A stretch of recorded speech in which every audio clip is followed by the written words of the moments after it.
So we're going to test fit the first production lid in here, and it's easier if you have help, but my help's holding the camera right now. So gloves are a good idea. I've got the steering wheel all the way up so it's out of the way. And I got an old glove, a spare glove here. I'll just put over the handbrake so that it doesn't get scratched when I slide the lid in. So I'll go and snag the lid. It's not actually that heavy. And what you do is you take it so the front edge is down and just reach in and set it on top of the transmission. Don't try and get it all the way in or anything. You come around here and just kind of cantilever it off your gut. Most of us have one of those to work with.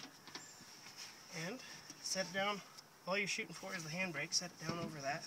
I have locker control mechanisms sticking up through the floor there, so it's a little different. Oh, can you pull that seatbelt out? It's caught on. There you go. And just drop it into place. That's pretty much it. We'll bolt it in next, so you turn it off. Okay, so it's sitting in place. And first up, we just take the factory seat bolts, and they're going to go in these slotted holes. And the holes are slotted up and down to accommodate for different carpet thicknesses. But the objective really is to get them down as far as possible and relatively centered in the hole. There are some discrepancies for the spacings from side to side, so they're a little oversized, but the factory bolts have the huge heavy-duty washer on there to kind of bridge the gap. So when you put it in, it's important that you do actually push it down, so I recommend using that gut again, and in this case, since my knees are bad, I'll go ahead and put a little pad there and just put my weight on it. And I start on one side and go ahead and get the factory bolt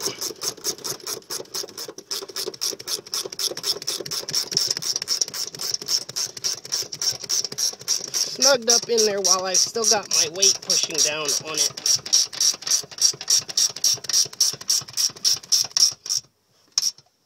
Alright, now we'll just go over the other side.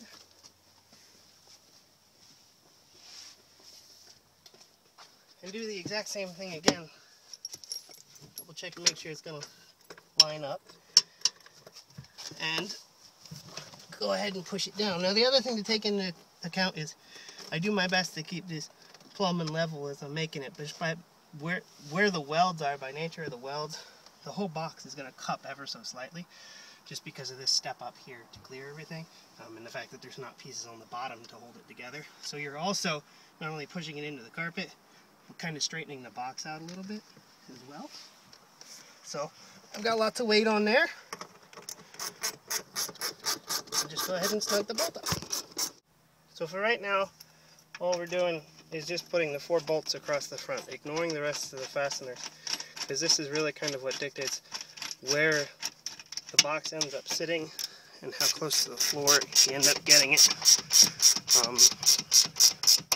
And if you only put the 2 outside ones in when you draw the edges in, the box will have a little bit of a bow to it. The lids will bind up a little bit until it's tightened in there. So,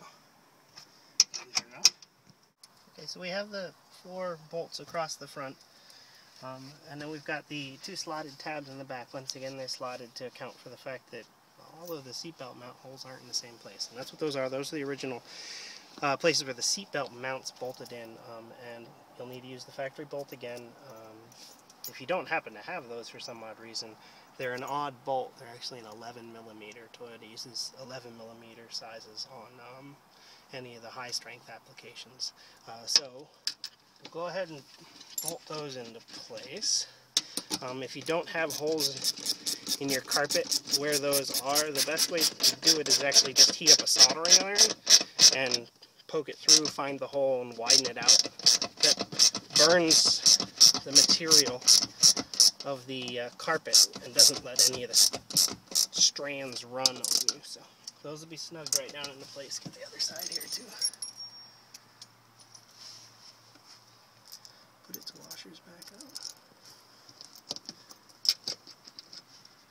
Now you can bolt the factory seat belts back into place, but since this is kind of a custom application, I figure most people have done something with their seat belts. In my case, there's actually 2 extra mount holes right here, and I take the floppy ends of the belts from a back seat of Land Cruiser and just bolt them onto there. They fit perfectly in that spot. They're inside, so I can't show you right now, but I prefer that to the plastic covered ones, because when they're not in use, they're tucked out of the way. But that's personal preference. Snug down, we're crushing right in through the carpet. You can tell how much padding has been smushed by the whole box there. And I've already had a box installed in this location, so my bolt in is a little easier than yours will be, because you won't have the lines crushed into it yet. So now we've got the 4 across the front and the 2 in the back, and then there's another one right here. Go ahead, and this is the new latch mechanism. We'll open that up, and the lid will open. And once again, because of the discrepancies, it's pretty extreme in the case of where these seat mounts line up with the body mount. So we've got this little washer spacer doohickey thing here, and that's your body mount hole where the long body mount bolt drops down through the floor. So we will just, oops, that's the wrong size washer. Sorry, I've got a different size washer now. I'll have to use it.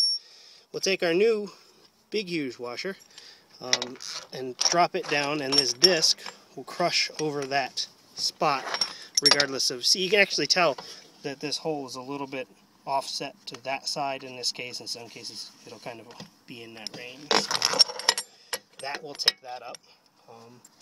And then it's just a pretty simple set of 14mm nuts. Use the crowned over lock nut on the base. These are all the factory parts, and then your washer and your normal nut down underneath the body. So that'll get drawn in. We got 1 nut on there, and there. Now we are bolted right through to the frame. So it's actually a heck of a lot stronger than the factory stanchions in that matter. So that's snug down on there, and actually I'm going to take it off, so I won't put the lock nut back on there.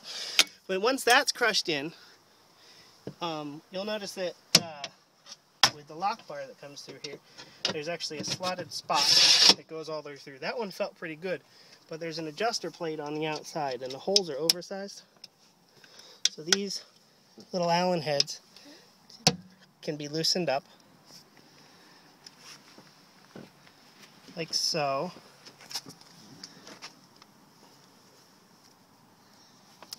And you can get some play in where that shaft goes so that you can push the lid down, so you don't want that wiggling on you, and get it set up so it lines up nicely. And then go ahead and snug those little stainless button heads back down. And that is the new simplified latching mechanism. So there's a 3/8 inch rod that goes all the way through the lid. It goes through a 3/16 inch plate there, and then locks into the end of the box right there. And through here, it's actually traveling through a piece of DOM. So what I was talking about underneath the lid when I covered the microphone before was that there's actually a piece of DOM tubing that goes through from side to side. Not only does that provide a sleeve for the 3/8 rod, well, it's hard to do through a camera, to go all the way through, but it also provides a pretty strong reinforcement for the front lip of the box. Since this is where your seat's going to mount to, it's important to have that really rigid. So it's kind of a win-win situation. We get a really sturdy lock, and we also get reinforcement for the lid, and save quite a bit of money on the expensive latches as well. So I like the way it worked out.